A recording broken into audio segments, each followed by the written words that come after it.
Hi guys, welcome back. I am Vivek Singhal from tradingwithvivek.com। और आज हम बात करने वाले हैं LIC आईपीओ के बारे में। LIC का आईपीओ की काफी चर्चा हो रही है। बजट में भी इसके बारे में जो अपनी फाइनेंस मिनिस्टर हैं निर्मला सीतारमण जी, उन्होंने भी इसका जिक्र किया कि इसका आईपीओ आएगा। और जो गवर्नमेंट का टारगेट है अपने कुछ इक्विटी को डाइवेस्टमेंट करने का और उसके थ्रू थोड़ा सा अपने फिस्कल डेफिसिट को ठीक करने का, तो वहां पर इसकी पूरी प्रोबेबिलिटी है कि इसका आईपीओ आने वाला है। लेकिन क्योंकि इसको लेकर काफी मार्केट में एंथुजियाज्म है और काफी पॉलिसी होल्डर्स जो इसके हैं उनको हो सकता है कुछ डिस्काउंट भी मिले। लेकिन डिस्काउंट के बाद भी क्या इसको अप्लाई करना ठीक है? कहीं ऐसा तो नहीं कि डिस्काउंट के लालच में और हम फंस जाएं, जैसा कि हम बहुत सारे फिलहाल जो आईपीओज आए उनमें हम फंसे, चाहे वो जोमेटो है, चाहे वो पेटीएम है, और चाहे वो कार ट्रेड है, और चाहे इस तरह के बहुत सारे हैं। तो यहां पर ये अप्लाई करने का मौका है या ये एक डिस्काउंट के नाम पर धोखा है? तो इस चीज को थोड़ा सा डिटेल में समझ लेते हैं। कुछ फैक्ट्स मैं आपके सामने लेकर आया हूं, यहां पर उसके बेस पर अपने डिसीजन को लेना, चीजों को समझ लो एक बार। तो सबसे पहला इंपॉर्टेंट पॉइंट क्या है जो मैं आपको यहां पर दिखाना चाहता हूं कि यहां इनका जो टारगेट है, जो खबरें हैं उसके हिसाब से गवर्नमेंट में file DRHP in a week could sell 5% stake to meet target. तो यहां पर 5% जब स्टेक सेल करने की बात कर रहे हैं तो इसका टोटल रेवेन्यू, टोटल मीनिंग क्या निकलता है? यहां पर बताया जाता है sources state that government could sell a 5% stake in LIC for 65,000 to 75,000 crore rupees। यानी कि 5% जो स्टेक सेल होगा वो 65,000 करोड़ से लेकर और 75,000 करोड़ तक का हो सकता है। यानी कि पूरी कंपनी की मार्केट कैपिटलाइजेशन अगर 65,000 करोड़ होता है तो 5%, बिकॉज 65,000 करोड़ है, तो पूरी मार्केट कैपिटलाइजेशन कितने की हो जाएगी? 13 लाख करोड़ की। और अगर ये 75,000 करोड़ पर इश्यू करते हैं, मींस 5% की वैल्यूएशन अगर 75,000 करोड़ होती है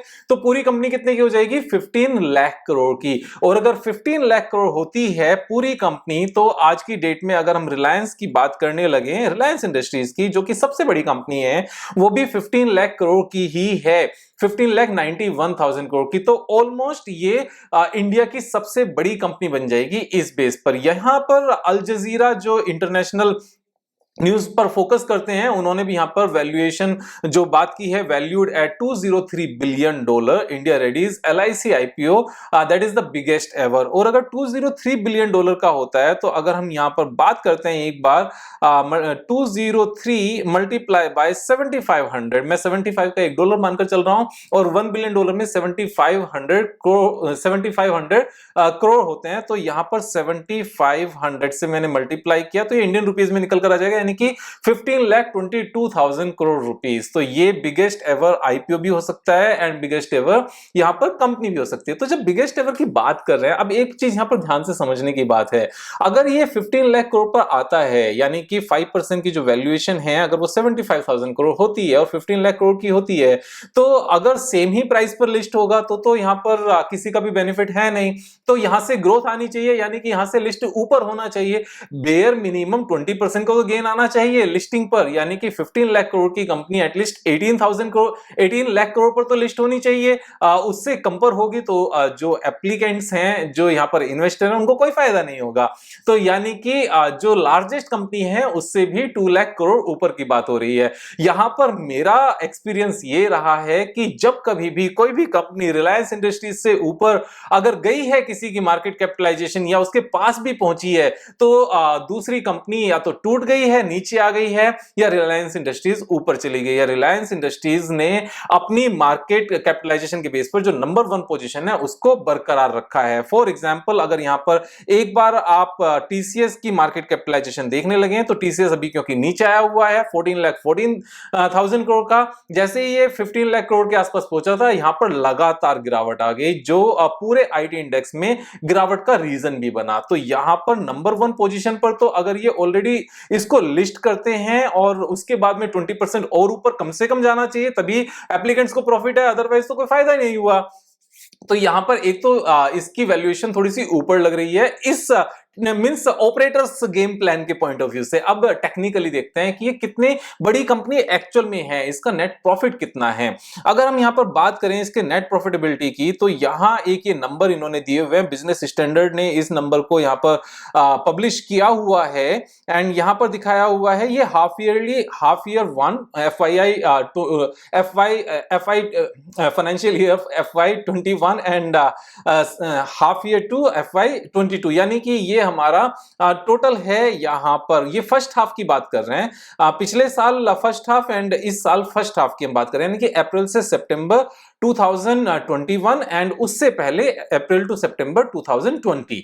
तो यहां पर अगर हम प्रॉफिट की बात करने लगे, कितना प्रॉफिट हुआ इनको, तो प्रॉफिट आफ्टर टैक्स है 1436 करोड़। यहां पर अमाउंट करोड़ में लिखी हुई है, यानी कि 1436 करोड़, इतना सा ही प्रॉफिट है। और ये हाफ ईयरली प्रॉफिट है, यानी कि एक क्वार्टर का कितना प्रॉफिट हुआ, एक क्वार्टर का प्रॉफिट हुआ 718 crore rupees, 718 crore rupees, that's it. ये LIC को लेकर ऐसे समझा जाता है कि LIC बहुत बड़ी कंपनी बन जाएगी, लेकिन प्रॉफिटेबिलिटी को ध्यान में रखें तो यहां तो कुछ भी नहीं है। उसके बाद अगर हम पिछले साल की बात करने लगे तो सिर्फ 6 करोड़ का प्रॉफिट है। ये 6 करोड़ का प्रॉफिट भी क्यों है, शायद ये तो माइनस भी हो सकता था। 6 करोड़ का प्रॉफिट शायद इसलिए है क्योंकि अगर माइनस में ले आएंगे तो अच्छा नहीं लगेगा थोड़ा सा, तो बुक्स को थोड़ा सा ठीक ठीक कर लेते हैं, थोड़े से एक्सपेंसेस यहां पर कम कर लेते हैं, थोड़ा सा प्रोविजन कम कर लेते हैं, थोड़ा सा खर्चों को आगे बढ़ा देते हैं, रेवेन्यू को पहले ले आते हैं। आप समझ रहे हो, 6 crore means such a big organisation that could become the India's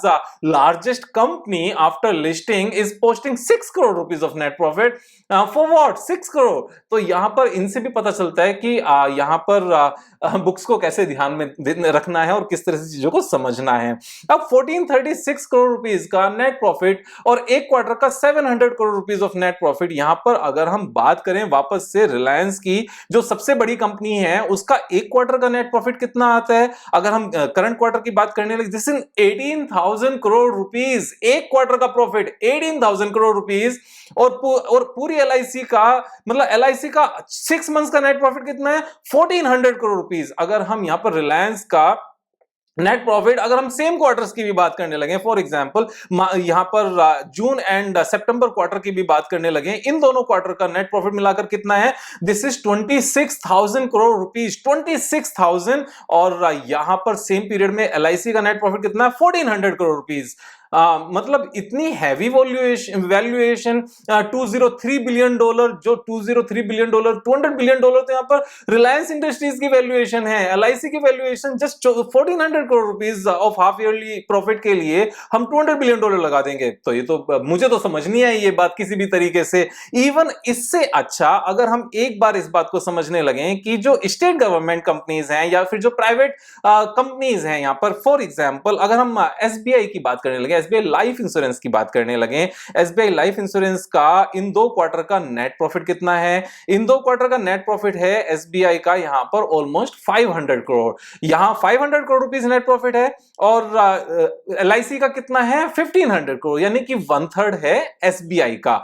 और अगर SBI का 1/3 है तो इसका आप यहां पर इस बात को समझो कि अगर इसका 3 टाइम्स होता है यहां पर नेट प्रॉफिट, ये भी अगर 1500 करोड़ होता तो इसकी मार्केट कैपिटलाइजेशन 3 टाइम्स इसको कैलकुलेट कर सकते हो। अभी इसकी मार्केट कैपिटलाइजेशन कितनी है, 118, यानी कि 1,18,000 करोड़ रुपीस। 1/3 प्रॉफिट है, 1,18,000 करोड़ का यहां पर मार्केट कैपिटलाइजेशन है। तो अगर इसको 3 टाइम्स करने लगे, क्योंकि LIC का नेट प्रॉफिट इसके कंपैरिजन में 3 टाइम्स है, तो इसको करने लगे तो कितना बैठता है, ये बैठता है 3,54,000 करोड़ रुपीस। तो 3,54,000 करोड़, यानी कि सेम पैरामीटर्स पर SBI जो ऑलरेडी लिस्टेड कंपनीज है, सरकारी कंपनी है, वो हमें मिल रही है। तो LIC को 15 लाख करोड़ किस बात के, मींस 5 टाइम्स वैल्यूएशन किस बात के लिए। तो यहां पर दूसरी बात की जाती है कि विवेक भाई यहां ना गेम थोड़ा सा डिफरेंट है। LIC के पास मार्केट में पैसा लगाने के लिए बहुत सारा है, उसके पास पैसा बहुत इकट्ठा हो गया है। तो अगर हम उस पैसे की भी बात कर लेते हैं, एक बार उस चीज को भी समझ लेते हैं कि जो टोटल इनकम यहां पर जो net profit on sale of investment है, यानी कि जो एलआईसी इन्वेस्ट करती है और उसको जो सेल करती है उससे जो प्रॉफिट आता है वो एक बहुत बड़ा प्रॉफिट है 23,146 करोड़ का। लेकिन एक बात यहां पर ध्यान में रखने वाली है, ये जो 23,146 करोड़ रुपीस का net profit on sale of investment है, ये इसका नेट प्रॉफिट एलआईसी का अपना नहीं है, that is a revenue for it. क्योंकि ये अपने इस पैसे को जो प्रीमियम के रूप में मिलता है कस्टमर से, ध्यान से समझना, जो पैसा प्रीमियम के रूप में एप्लीकेंट से मिलता है, इंश्योरेंस होल्डर से मिलता है, उस पैसे को ये मार्केट में इन्वेस्ट करते हैं, उसके ऊपर प्रॉफिट कमाते हैं। तो ये तो इसके लिए रेवेन्यू का पार्ट है, ये इसके लिए ऐसा नहीं है अपना प्रॉफिट है। ये प्रॉफिट कहां जाता है? ये प्रॉफिट जो यूनिट लिंक्ड इंश्योरेंस प्लान्स हैं, जो बाकी बाद वाली मैच्योरिटी वाले प्लान्स हैं, जो मार्केट लिंक प्लान है, ये तो उसमें बढ़ता है, ये इसका अलग से ऐसा प्रॉफिट नहीं है। This is a part of the revenue, this is not the part of the net profit. यहां इस बात को कंफ्यूजन में मत जाना। एक और इंपॉर्टेंट पॉइंट यहां पर, अगर हम बात करने लगे कि ये इतनी बड़ी एसेट मैनेजमेंट कंपनी है और अगर इसकी एसेट क्वालिटी की अगर बात करने लगे एक बार, तो इसका ग्रोस एनपीए कितना है? ग्रोस एनपीए है 7.96% एंड दूसरे अभी इस साल के फर्स्ट हाफ में कितना है? 6.57%। ग्रोस एनपीए 7% होना, इसी के कंपैरिजन में अगर मैं यहां पर आपको एक चीज दिखाता हूं कि एचडीएफसी लाइफ का ग्रोस एनपीए कितना है, तो एचडीएफसी लाइफ का ग्रोस एनपीए 0 है, निल, जिसको कहते हैं एनआईएल, जीरो, ZERO, जीरो। तो एसेट क्वालिटी का कितना बड़ा डिफरेंस है, आप यहां पर इस चीज को लेकर समझ जाओ।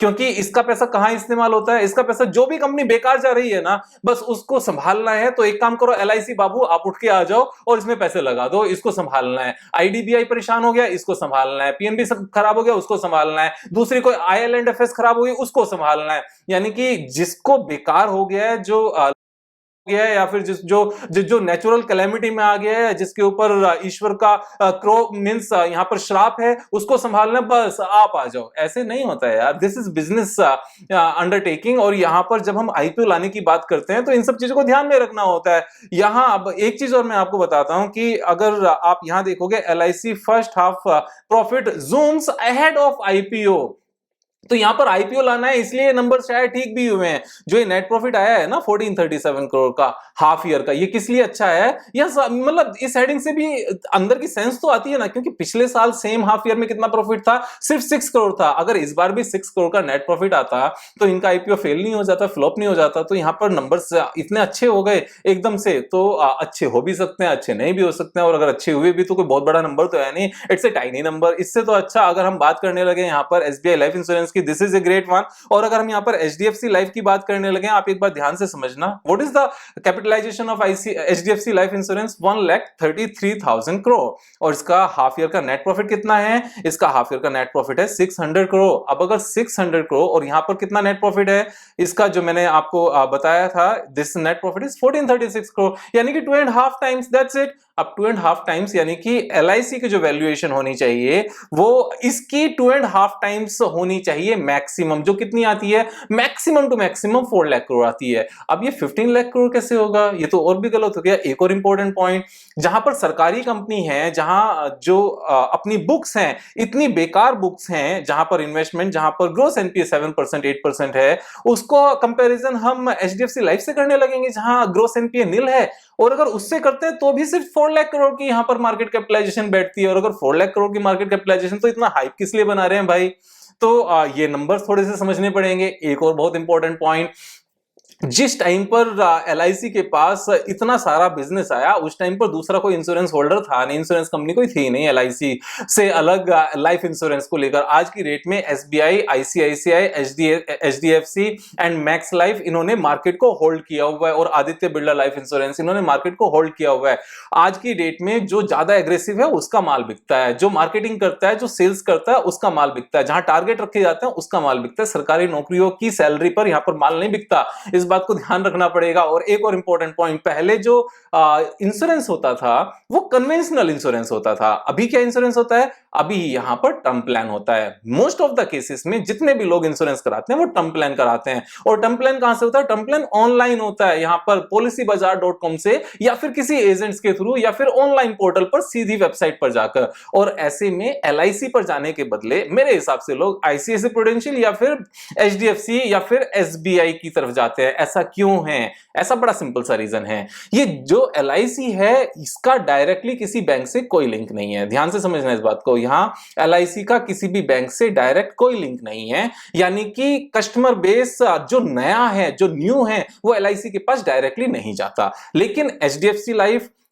ICICI लाइफ एंड यहां पर SBI लाइफ, ये तीनों बैंक्स हैं। यानी कि जितने भी कस्टमर्स हैं इन तीनों बैंक्स के बाकी सर्विसेज के लिए, बैंक अकाउंट के लिए या किसी लोन के लिए, उनके साथ जो उनका रिलेशनशिप मैनेजर है वो डायरेक्टली बात कर सकता है, डायरेक्टली कॉल कर सकता है। उनके टारगेट्स होते हैं कि जितने भी आपके अकाउंट होल्डर्स हैं जो अल्ट्रा नेटवर्थ वाले हैं, अल्ट्रा मींस HNIs हैं, हाई नेटवर्थ इंडिविजुअल हैं, या फिर उनके पास जो पैसा है, जिनके अकाउंट्स में पैसा पड़ा है, जिन्होंने यहां पर पॉलिसी नहीं ली है, टर्म प्लान, उनको पिच किया जाता है।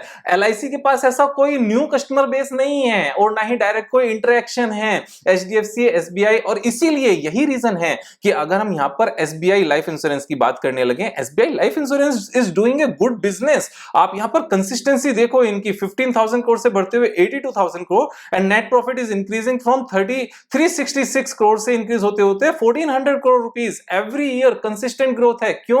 क्योंकि यहां पर डायरेक्ट कस्टमर हैं, पुश किया जाता है, यहां पर मैनेजर्स को पुश किया जाता है कि भैया इतना बिजनेस आना चाहिए आपके अकाउंट होल्डर्स के पास से। LIC के पास ऐसा कुछ नहीं है। तो जब ये सारी बातें आती है ना, तो यहां इन चीजों को ध्यान में रखता है। तो मैंने कौन कौन से पॉइंट बताए? मैंने मार्केट कैपिटलाइजेशन बताई जो बहुत ज्यादा बड़ा डिफरेंस है, मैंने फिर आपको साथ में NPA बताया, मैंने फिर आपको यहां पर डायरेक्ट लिंकेज बताई कि कस्टमर किसके पास है नया और किसके पास नहीं है। फिर मैंने आपको NPA बताया, सॉरी यहां पर टर्म प्लान बताया, और यहां पर मैंने प्रॉफिटेबिलिटी भी बताई। प्रॉफिटेबिलिटी कहां है? ये छोटी सी profitability 6 crore rupees half year का, और उसके बाद में अगर हम करंट वाले 6 मंथ्स की बात करने लगे 1400 करोड़ रुपीस, तो ये कोई वैल्यूएशन हुई नहीं। तो मैं तो इससे दूर रहने वाला हूं।